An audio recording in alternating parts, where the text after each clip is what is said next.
Hello guys, मेरी YouTube channel में आपका स्वागत है। मेरा नाम मनमोह मिश्रा। तो आज मैं आपको इस वीडियो में रिव्यू करके बताने वाला हूँ महिंद्रा मनुलाइफ फोकस फंड के बारे में। तो वीडियो पूरा डिटेल में होगा। मैं आपको इसमें एक्सेल शीट में फंडामेंटल एनालिसिस करके दिखाऊंगा और मैं आपको लास्ट में कंक्लूजन में ये भी बताऊंगा कि आपको इसमें इन्वेस्टमेंट करना चाहिए या नहीं करना चाहिए। तो मेरे चैनल को सब्सक्राइब जरूर कर दीजिएगा। मैं ऐसी वीडियो लाते थे। चलिए शुरू करते हैं। सबसे पहले मैं आपको बता दूं, जब आप बात करते हैं ना कि फोकस्ड फंड के बारे में, तो फोकस्ड फंड में बेसिकली क्या होता है कि जो सेबी की गाइडलाइन में बताया गया है कि एटलीस्ट इसमें टोटल 30 स्टॉक्स होने चाहिए इसके पोर्टफोलियो में, जो कि इन पे ही फोकस रहना चाहिए। मतलब इससे ज्यादा आप स्टॉक्स नहीं ले सकते। या तो आप 25 लिए, 26 लीजिए, स्मॉल कैप कैटेगरी की भी ले सकते हैं, लार्ज कैप भी ले सकते हैं, मिड कैप भी ले सकते हैं। ये टोटल डिपेंड करता है फंड मैनेजर में। लेकिन 30 स्टॉक से ज्यादा नहीं होना चाहिए एक पर्टिकुलर म्यूचुअल फंड में, जो कि फोकस रिलेटेड म्यूचुअल फंड है। तो ये फोकस कैटेगरी का म्यूचुअल फंड है। तो मैं आपको यहाँ पे पूरी डिटेल में बताता हूँ। चलिए शुरू करते हैं। तो जैसे कि अब मेरे यहाँ पे स्क्रीन पे देख पा रहे होंगे, महिंद्रा मनुलाइफ फोकस फंड। इसे अगर आप लॉन्च ऑन डेट देखें तो 17 नवंबर 2020 है। मतलब इस फंड को अगर आप देखे जाए तो 3.9 इयर्स हो चुके हैं। मतलब अगर आप राउंड ऑफ करें तो 4 इयर्स के करीब करीब हो चुके हैं इस पर्टिकुलर फंड को। अगर इसका कैटेगरी रिटर्न देखिए 3.9 इयर्स में, तो 32.7% तक का रिटर्न है। लेकिन इस फंड का अगर आप रिटर्न देखिए तो 31.42% तक का रिटर्न है। मतलब इसने अपने कैटेगरी बीटिंग रिटर्न नहीं दिया है। ये एक थोड़ा सा नेगेटिव फीडबैक रहेगा कि देखिए रिटर्न बहुत मैसिव है।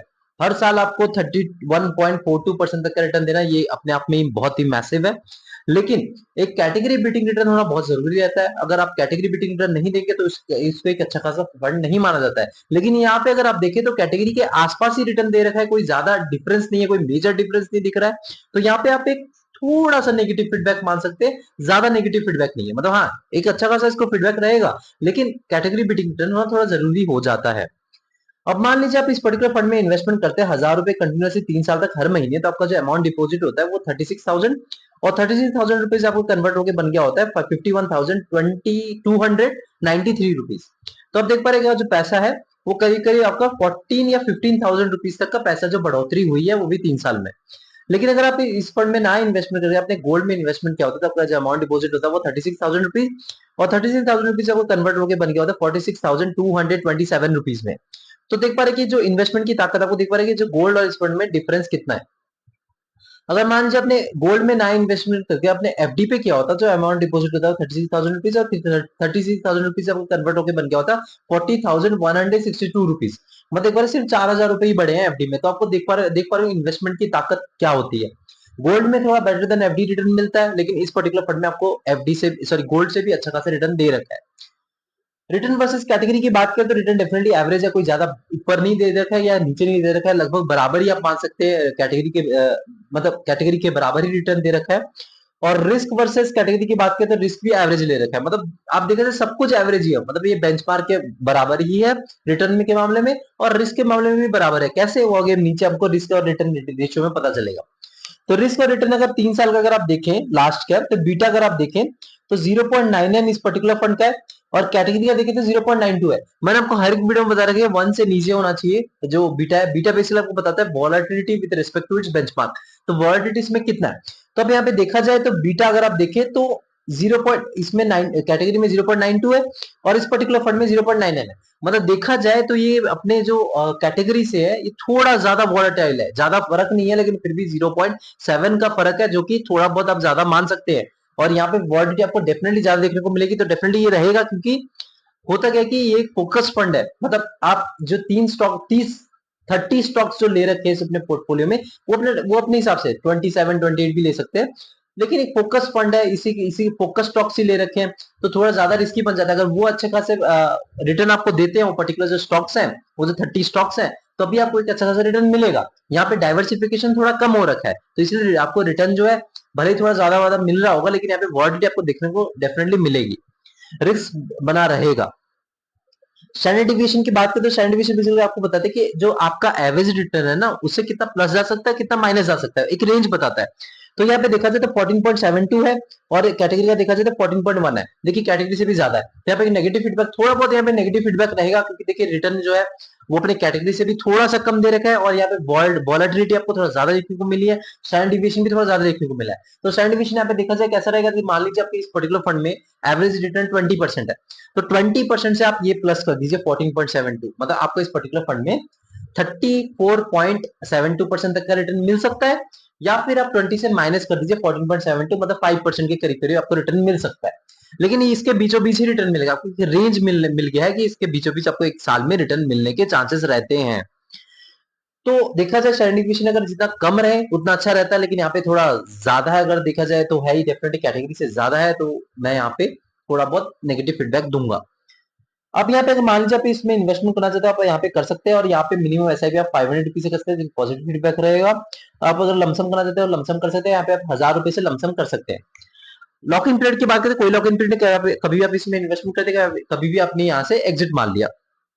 एईएम साइज की बात करें तो एईएम साइज बेसिकली बताता है कि आपके पर्टिकुलर फंड में कितना पैसा इन्वेस्टेड है, तो इससे आपको पता चलता है कि भाई इस पर्टिकुलर फंड में कितना भरोसा कर रहे हैं लोग। तो एईएम साइज अगर आपका कम रहता है ना, तो आप सोचिए कि इस पर्टिकुलर फंड में भरोसा नहीं कर रहे, इसमें कुछ प्रॉब्लम है, तभी लोग ज्यादातर इन्वेस्टमेंट नहीं कर रहे हैं। तो यहाँ पे क्या है कि अगर एईएम साइज अच्छा रहता है तो बढ़िया है, लेकिन ज्यादा रहता है तो प्रॉब्लम क्या रहती है, फंड मैनेजर को मैनेजमेंट में दिक्कत आ जाती है, क्योंकि आप देखेंगे कि एसआईपी बंद कर देते हैं, लमसम बंद कर देते हैं, लेकिन फंड मैनेजर मैनेजमेंट कर लेते हैं, कोई प्रॉब्लम नहीं है। तो यहाँ पे एक पार्शियल इंपैक्ट रहता है पर्टिकुलर फंड में। तो देखा जाए इस फंड को अगर आप देखा जाए तो 3.9 ईयर्स हो चुके हैं, और इसका जो फंड साइज है 17,885 करोड़ रुपीस तक है। तो मैंने आपको हर एक वीडियो में बता रखा है कि अगर आपका जो फंड जो है 10 साल से 15 साल के बीच के पुराना फंड है, तो आपका 10,000 करोड़ रुपीस से लेकर 30,000 करोड़ रुपीस के बीच में अगर आपका एम साइज है, तो परफेक्ट एम साइज माना जाता है। तो इस फंड को अगर देखा जाए 4 साल पुराना फंड है, तो एम साइज उसके मामले में अगर यहाँ पे 3,000 या 4,000 होता तो ज्यादा अच्छा खासा रहता, तो एम साइज उसके मामले में थोड़ा सा कम है। इसका मतलब इस पर्टिकुलर फंड में लोगों का ज्यादा भरोसा नहीं है, लेकिन फिर भी इतना बुरा एम साइज नहीं है। तो यहाँ पे मैं आपको पॉजिटिव नेगेटिव फीडबैक दोनों दूंगा, तो मैं आपको इसको बोलूंगा एक एवरेज फीडबैक दूंगा, कोई ज्यादा अच्छा नहीं कि कोई बुरा नहीं। अब यहाँ पे एक्सपेंस रेशियो की बात करते हैं, एक्सपेंस रेशियो बेसिकली क्या होता है कि आपको फंड मैनेजर को मैनेजमेंट फीस देनी पड़ती है, क्योंकि देखिए आप दिमाग लगा नहीं रहे हैं, वो अपने दिमाग लगा के वो 30 स्टॉक्स चूज करके आपको इन्वेस्टमेंट कर रहे हैं, तो वो आपको रिटर्न दिलवा रहे हैं, तो उनको एज ए मैनेजमेंट फीस देना पड़ता है। तो यहाँ पे 1% से नीचे हो ज्यादा अच्छा खासा माना जाता है, तो यहाँ पे मैंने जो क्राइटेरिया सेट करके 0.7% से नीचे हो तो उसे अच्छा खासा माना जाता है। लेकिन यहाँ पे 0.38 है, जो कि बहुत ही कम एक्सपेंस रेशियो है, तो मैं यहाँ पे सुपर पॉजिटिव फीडबैक दूंगा। यहाँ पे सुपर पॉजिटिव फीडबैक इसे दे रहे हो 0.5% से भी नीचे, तो एक्सपेंस रेशियो के मामले में यहाँ पे एक पॉजिटिव फीडबैक रहेगा। यहाँ पे अगर आप टैक्स इन्फॉर्मेशन की बात करें तो आपने एक साल पहले एग्जिट मार लिया, प्रॉफिट बुकिंग कर लिया, तो आपको 20% तक का टैक्स देना पड़ेगा प्रॉफिट पे। अगर एक साल के बाद आपने एग्जिट मारा तो 12.5% तक का टैक्स देना पड़ेगा प्रॉफिट पे। अगर मान लीजिए आपने एक साल पहले एग्जिट मारा तो 1% तक एग्जिट लोड देना पड़ेगा, और एक साल के बाद आपने एग्जिट मारा तब कोई एग्जिट लोड देने की जरूरत नहीं है। ये सब तभी लागू होता है जब आप इंडियन इनकम टैक्स स्लैब में आते हैं तभी। मार्केट कैपिटल की बात करें तो सबसे मेन बात यहाँ पे आती है, तो यहाँ पे मिड कैप में इनका जो एलोकेशन है 5.72% तक का, स्मॉल कैप में देखा जाए तो 7.96% तक का एलोकेशन है, और उसके बाद लास्ट में देखा जाए तो लार्ज कैप में देखा जाए तो 84.04% तक का एलोकेशन है, और डेप्ट एंड अदर्स में 2.3% तक का एलोकेशन है। तो देखा जाए इनका जो स्टॉक्स जो इन्होंने फोकस किया है ना, लार्ज कैप मतलब बड़ी बड़ी कंपनियां जैसे टाटा हो गया, अंबानी की कंपनीज हो गई, अदानी की कंपनीज हो गई, जो ऑलरेडी वेल एस्टेब्लिश्ड कंपनीज है, तो उसी में इनका ज्यादातर इन्वेस्टमेंट हो रखा है। लेकिन देखा जाए तब भी रिस्की रहेगा, क्योंकि देखिए ये एक फोकस फंड है, मतलब यहाँ पे फोकस इनका वही स्टॉक्स पे है जो इन्होंने अपने पोर्टफोलियो में लिखा है, वो भी 30, इससे ज्यादा ले ही नहीं सकते। इन्होंने और कम भी ले सकते हैं, लेकिन इससे ज्यादा नहीं ले सकते। तो यहाँ पे थोड़ा सा रिस्क डेफिनेटली बना रहेगा, और मैं आपको थोड़ा सा क्या बहुत ज्यादा रिस्क रहेगा, मैं इसको स्मॉल कैप कैटेगरी का फंड मानता हूँ, मतलब स्मॉल कैप में जितना रिस्क रहता है उसमें इसमें भी उतने आसपास ही रिस्क ले सकते हैं, लेकिन हाँ थोड़ा सा कम रिस्क से रिस्क रहेगा इस पर्टिकुलर फंड में, कि देखिए लार्ज कैप पे थोड़ा ज्यादा एलोकेशन है, लेकिन आप बीटा और स्टैंडर्ड डिविएशन से आपको पता लगता होगा कि यहाँ पे कितना ज्यादा वॉलिटिलिटी आपको देखने को मिलेगी। तो इसके मामले में आप पॉजिटिव फीडबैक या नेगेटिव फीडबैक वो दे ही नहीं सकता, क्योंकि देखिए यहाँ पे ये विवश है, मतलब ये 30 से ज्यादा ले नहीं सकते, और 30 के अंदर इनको चूज करना पड़ेगा। इन्होंने रिस्क ज्यादा जितना कम लेने की कोशिश की है, तो आप देख पा रहे कि 84% तक का लार्ज कैप में इनका इन्वेस्टमेंट है। सेक्टर एलोकेशन की बात करें तो फाइनेंशियल सर्विसेज में 29.45% तक एलोकेशन है, कंज्यूमर डिफेंसिव में 14.32% का एलोकेशन है, एनर्जी सेक्टर में 11.82% का एलोकेशन है, बेसिक मेटल में 11.81% का एलोकेशन है, टेक्निकल सेक्टर में 9.49% का एलोकेशन है, कंज्यूमर साइकिल में 6.35% का एलोकेशन है, और हेल्थ केयर में 5.23% का एलोकेशन है, कम्युनिकेशन सर्विसेज में 3.82% का एलोकेशन है, और लास्ट में आपका इंडस्ट्रियल सेक्टर में 1.22% का एलोकेशन है। तो एलोकेशन के मामले में तो डाइवर्सिफिकेशन प्रॉपर्ली हो रखा है। आप देख पा रहे हैं जो ऊपर के जो 5 सेक्टर है, financial services, consumer defensive, energy, basic materials और टेक्नोलॉजी सेक्टर, अगर ये 5 सेक्टर अच्छा खासा परफॉर्मेंस देते हैं, और जो स्टॉक इन्होंने ले रखे हैं वो भी अच्छा खासा परफॉर्मेंस देते हैं, क्योंकि देखिए यहाँ पे स्टॉक्स जो है टोटली फोकस्ड है। मतलब आप ये नहीं कि मतलब आपका कोई पर्टिकुलर सेक्टर पे डिपेंडेंट है। मतलब मान लीजिए आपने टेक्नोलॉजी सेक्टर के जैसे मतलब आईटी सेक्टर ले लिया, आपने इन्फोसिस और टाटा का मतलब दोनों का आप स्टॉक ले लीजिए।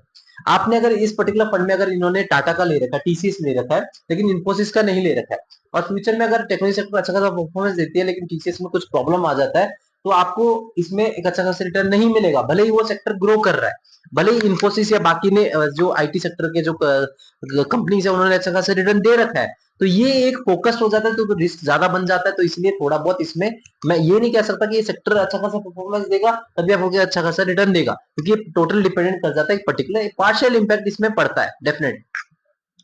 सेक्टर एलोकेशन के मामले में पॉजिटिव फीडबैक दूंगा, क्योंकि देखिए इन्होंने अच्छा खासा डाइवर्सिफिकेशन कर रखा है।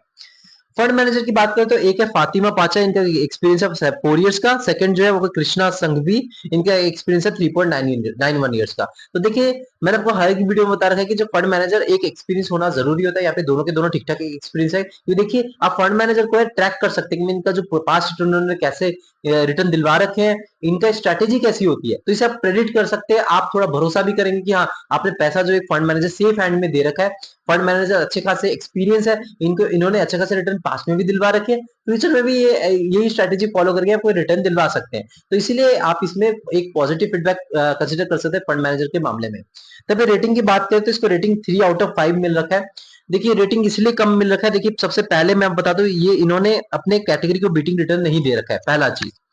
रिस्क जो है आप देख पा रहे बीटा और स्टैंडर्ड डिविएशन अपने कैटेगरी से भी ज्यादा है, मतलब आप रिस्क थोड़ा सा ज्यादा भी ले रहे हैं और रिटर्न भी आप कैटेगरी से थोड़ा कम दे रहे हैं। भले ही इसमें माइनर डिफरेंस है, आप देख पा रहे कि जो रिटर्न है अगर 3.9 ईयर्स में देखा जाए तो कैटेगरी में 32.7% है और इसका जो रिटर्न है 31.42%, ज्यादा डिफरेंस नहीं है।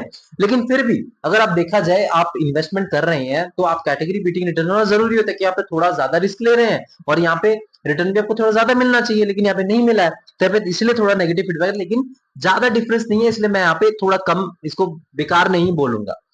और देखा जाए ओवरऑल देखा जाए तो यहाँ पे लार्ज कैप में इनका ज्यादा एलोकेशन है, तो ये इनकी स्ट्रैटेजी है। ये इसमें इन्वेस्टमेंट करना तो कोई बुरा फंड नहीं है, अब कर सकते हैं, लेकिन आपका टाइम फ्रेम 7 से 10 साल होना चाहिए। मैं इन्वेस्टमेंट कर तो सारा पैसा मत लगाइएगा, खुद इन्वेस्टमेंट खुद रिसर्च करके इन्वेस्टमेंट करिएगा। खुद फंड मैनेजर के बारे में जानिए, खुद इनके पास रिटर्न के बारे में जानिए, इनके इंडेक्स के साथ कंपेयर करिए, इनके जो मतलब जो बेंचमार्क है उसके साथ कंपेयर करिए। तो मैंने आपको ओवरऑल रिव्यू दे दिया। सारा पैसा इसमें मत लगाइए, थोड़ा पैसा आप लगा सकते हैं, लेकिन ये रिस्की फंड है, बहुत ज्यादा रिस्की फंड है। मैं तो मेरे चैनल को सब्सक्राइब जरूर कर दीजिएगा, मैं ऐसे वीडियो लाता रहता हूँ। Thank you.